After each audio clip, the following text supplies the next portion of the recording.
Imagine signing a contract today, handing over literally your entire life savings, and moving into a home that you legally cannot sell until the year 2040. Wow. Yeah, that's a really sobering thought right there. Right. But for the Singaporean middle class, that hypothetical nightmare just kind of, well, became a reality because on Friday, May 8, 2026, the government quietly dropped the biggest bombshell on the property market since, probably the cooling measures back in 2013. Oh, easily the biggest since Yeah. 2013. Yeah, and if you are an HDB owner out there listening to this and you're dreaming of stepping up into that executive condominium lifestyle, that whole formula you've been relying on just got completely demolished. It really did. It's a complete rewrite of the property playbook. I mean, Yeah. anyone who mapped out their financial future using the old rules of the EC market Hmm. is waking up to a completely unrecognizable landscape today. Exactly. And that's why we have this massive stack of fresh property briefings, real estate memos, and, industry analysis sitting right here on the desk. There is a lot to get through. There is. So our mission for today's deep dive is to basically decode these massive rule changes. We are going to translate the new 10-year minimum occupation period, the sudden death of the deferred payment scheme and that staggering 90% first-timer priority into plain English. Which is desperately needed Yeah. because the jargon is intense. Right. And most importantly, we're going to figure out if upgrading to an EC still makes literally any financial sense for you. Okay, let's unpack this because to understand where we're going, Yeah. we first have to understand the sheer scale of the roadblocks that have just been dropped in front of second-timer buyers. Yeah, so let's look at the absolute most disruptive change first, which applies to all new EC government land sale sites from May 8, 2026 onwards. The minimum occupation period, the MOP, has officially doubled. Double. Yes, it was 5 years. It is now 10 years. 10 years. I mean, 10 years is already a long time. But in the world of uncompleted property, 10 years doesn't actually mean 10 years, does it? No, it doesn't at all. And this is the trap many buyers might fall into if they, just read the headlines. The 10-year MOP countdown only begins on the temporary occupation permit date, the TOPE date. Right, the top EP. Yeah, that is when the building is actually finished and you finally get your keys. Okay, right. And from the day you sign the sales and purchase agreement to the day you actually get those keys, construction typically takes, 3 to 4 years? Usually about 3 to 4 years, yes. So you are actually locked into this specific property for up to 14 years before you are legally allowed to sell it on the open market. I mean, it's essentially like entering a 14-year marriage before you can even think about getting a divorce. That's a great way to put it. You cannot pivot if your life circumstances change. Exactly. And it extends the timeline for full privatization as well. Previously, after 10 years, an EC became fully privatized and could be sold to anyone, right? Mhm. Including foreigners and corporate entities. Which was the big payoff for a lot of people. Exactly. But under the new rules, Mm-hmm. full privatization takes 15 years. You're looking at a decade and a half before the property achieves its maximum market liquidity. Wow. That alone completely shatters the wealth building timeline for families who, base their strategies on those 5-year property cycles. It really throws a wrench in the whole machine. But time is only one part of the equation here, right? Because the government has also drastically restricted who even gets to buy these units in the first place. They have. The first-timer priority quota for new EC launches has rocketed from 70% up to 90%. Up to 90%. That's a massive jump. It's huge. And furthermore, that priority window, which used to be just 1 month long, is now a staggering 24 months long. Wait, 24 months? 2 full years. So if you are a second timer, meaning like you already bought a subsidized HDB flat before and you're just trying to upgrade, you have to sit in a metaphorical waiting room for 2 entire years just to get a chance at the leftover 10% of the units. That is the new reality. Developers are completely mandated to keep those units available for first-timers for 2 full years. Only after that exhausting wait can the remaining units be released to upgraders. Jeez. So if you're a second-timer HDB upgrader, a 10% quota and a 14-year lock-in effectively make you a second-class citizen in the EC market. Essentially, yes. You're just hoping to catch the scraps falling off the table? I mean, why on earth would policymakers use such a blunt instrument? Well, what's fascinating here is the government's data-driven rationale. They are looking at numbers that show a massive, massive drift from the Executive Condominium's original purpose. Which was what exactly? So the EC was designed back in the 1990s as a subsidized entry point into private housing for the sandwich class. Young professionals who earned a bit too much for a BTO flat, but couldn't quite afford a fully private condo. Right. It was meant to be a long-term home. But that's obviously not how people have been using it lately. Not at all. Back in 2020, about half of all EC buyers were genuine first-timers. But by 2024 and 2025, that proportion plummeted to just 30 to 40%. So the upgraders were basically taking over the market. Exactly. Upgraders were taking over. But the truly alarming statistic for policymakers, the one that probably triggered this, was the flip rate. Between 2021 and 2025, an incredible 75% of ECs transacted on the open market were being flipped within 5 years of hitting their MOP. Wait, really? 75%? Yes. 75%. Compare that to just 45% in the previous 5-year period. ECs had essentially become speculative stepping stones. People were using heavily subsidized housing as like a short to medium-term investment product. Wow. So the government is intentionally and very aggressively steering the product back to its original intent, which is owner-occupier homes for genuine first-timers. Okay, so the state is actively legislating the fast flip investor out of the market. I get the logic, I really do. But if I'm a genuine family just trying to get a bigger space for my kids, the timeline and the quotas are only half the nightmare. Oh, definitely. The financial side is brutal. Right, because the financial safety net has also been just brutally pulled out from under the buyers. And here's where it gets really interesting, because the new rules also outline the total removal of the Deferred Payment Scheme, or the DPS. This is perhaps the most significant hurdle from a pure cash flow perspective. The mechanics of buying an uncompleted property just got significantly more painful. For those who might not know the exact mechanics, let's briefly explain what the DPS actually was. It basically functioned like a magical pause button on your financial reality. That's a good analogy. Yeah. Under the old scheme, you paid your 5% or 10% booking fee up front to secure the unit, and then you just went to sleep. You could defer all the remaining payments, and crucially, you didn't have to draw down your new mortgage until the condo was fully built 3 or 4 years later. You had peace of mind. Yes. You paid a tiny premium on the purchase price, maybe 2% or 3%, but it meant you didn't have to bleed cash while you waited. But now, that pause button is completely gone.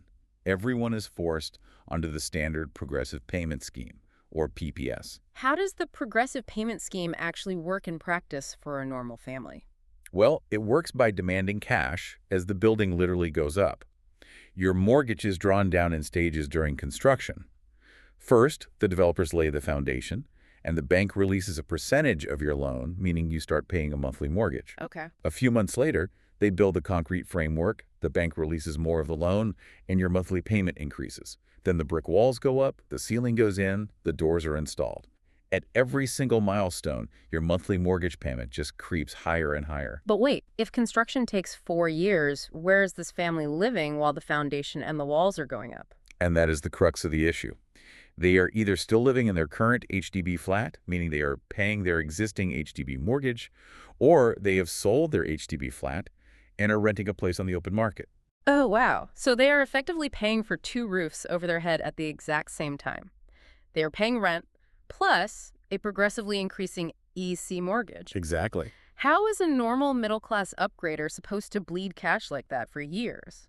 Especially when we factor in the MSR, the mortgage servicing ratio cap, because that cap hasn't changed at all, right? It hasn't changed one bit, and that is exactly the crunch point.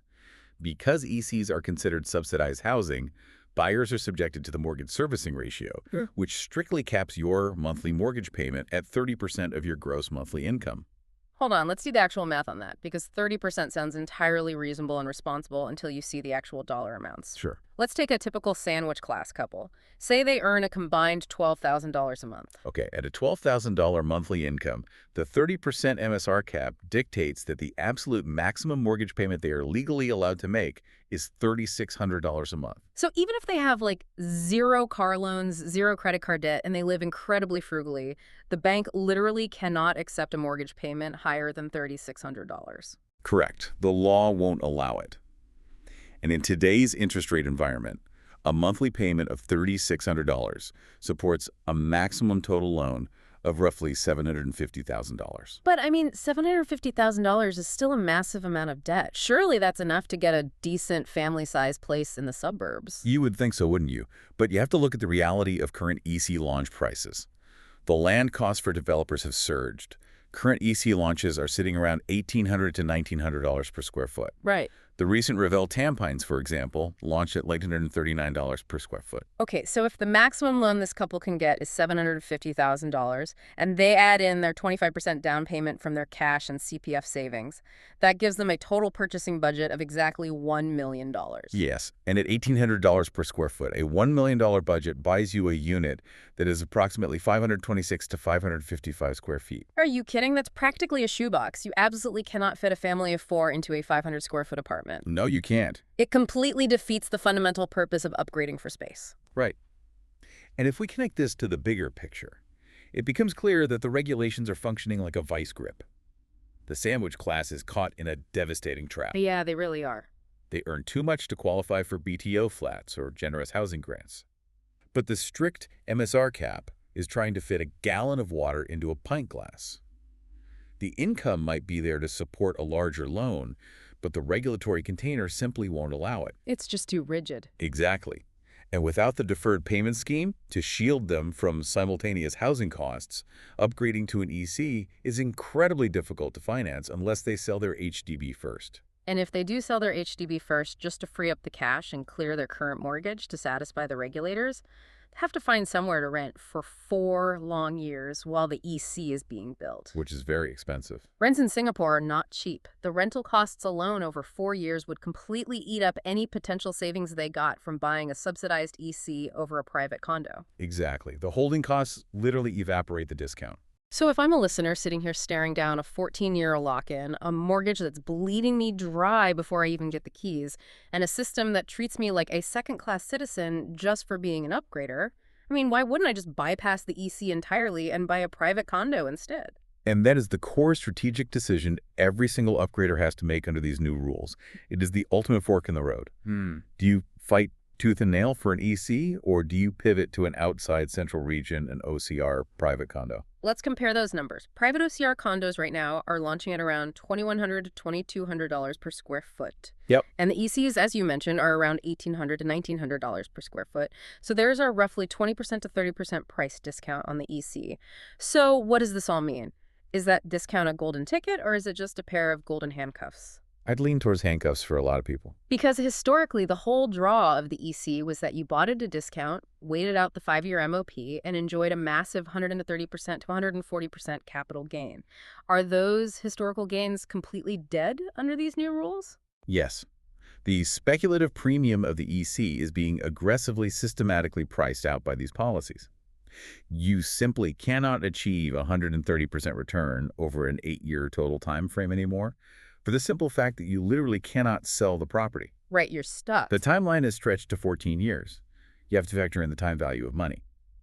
When you compare that to the private OCR market, the private market offers a much cleaner, though, yes, more expensive path. Clean, mostly because there is no 10-year MOP hanging over your head. There is no MOP at all. The day the condo is built, you can sell it. Or, if you need to move overseas for work, you can rent it out immediately. Which is huge for flexibility. Furthermore, private condos are not subjected to that suffocating 30% MSR cap. They fall under the total debt servicing ratio, the PDSR limit, which is 55% of your gross income. Okay, so that same couple earning $12,000 a month can borrow significantly more money for a private condo than they could for a subsidized EC, simply because the loan assessment criteria are so much looser. Precisely. They can actually afford a unit large enough to fit their family. The private market is a much more flexible path. You're just paying a premium for liquidity and freedom. Okay, but what if someone listening still desperately wants that EC price discount, but they absolutely refuse to be locked in for 14 years or deal with the 90% first-timer quota? Are they completely out of luck? Actually, no. There is a crucial loophole in the pipeline right now, but the window is incredibly narrow. Oh. Yeah. The May 8 rules only apply to new government land sale sites tendered on or after that specific date. But there are 5 upcoming EC projects that beat the deadline. Ah, the grandfathered projects. Yes, exactly. They are Senja Close, Woodlands Drive 17, Sebawine Road, Miltonia Close, and one other project currently in the pipeline. Because the land for these 5 developments was tendered before May 8, they will still operate strictly under the old rules. Meaning they still have the old 5-year MOP. Yes. A 5-year MOP, the Deferred Payment Scheme, is still fully available to protect your cash flow during construction. And the first-timer quota remains at 70%, which means second-timers have a much more reasonable 30% allocation to compete for. Wow. So those 5 projects are essentially the final 5 boarding passes for a flight that just got permanently canceled. That is a very, very accurate way to look at it. Mhm. The demand for those 5 old rule ECs is going to be absolute madness. Upgraders who have actually sat down and done their math are going to rush the show flats to secure them before the window closes forever. Oh, totally. Because once those 5 are gone, future sites like the upcoming Camper Drive and the Semblewine Drive tenders will bear the full, unfiltered brunt of the new 10-year MOP and the 90% first-timer rules. So to basically bring this all together, the Singapore executive condominium market has officially split into 2 entirely different realities. It really has. On one side, you have these last 5 old rule projects that are about to see a massive frantic gold rush from second-time upgraders who are desperate for that last taste of easy capital gains. And on the other side, the post-May 8 projects are now strictly designated for long-haul, first-time owner-occupiers who have incredibly strong upfront cash flow to actually survive the progressive payment scheme. It is a profound shift in the landscape. It forces buyers to stop relying on historical assumptions and, be brutally honest about their actual financial capacity and their long-term life plans. And that brings us to the ultimate reality check from our briefing sources. I want to turn this directly to you, the listener.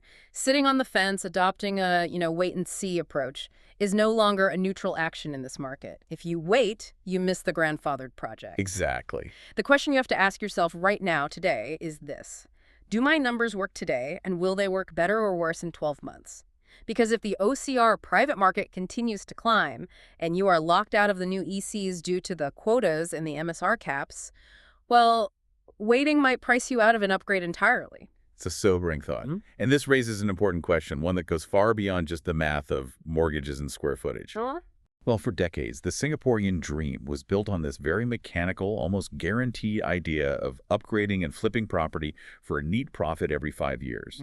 But if the government is now effectively legislating the speculative profit out of subsidized housing, stretching the timelines and forcing people to hold on to their units, are we witnessing the end of property as a guaranteed wealth-building tool in Singapore? Are we finally seeing the return of a house just being a home? Wow. That is a massive psychological shift for an entire nation to ponder. The idea that a home is for living in, not just for cashing out. Yeah. Well, thank you so much for joining us on this deep dive. As you map out your next steps, remember to run your own net equity calculations. Look closely at the actual cash you will hold in your hands after paying off your loan, not just the vanity gross selling prices you see in the news headlines. And as you look up at that property staircase, remember, the middle steps aren't as sturdy as they used to be. Keep your eyes open, do the math, and step carefully.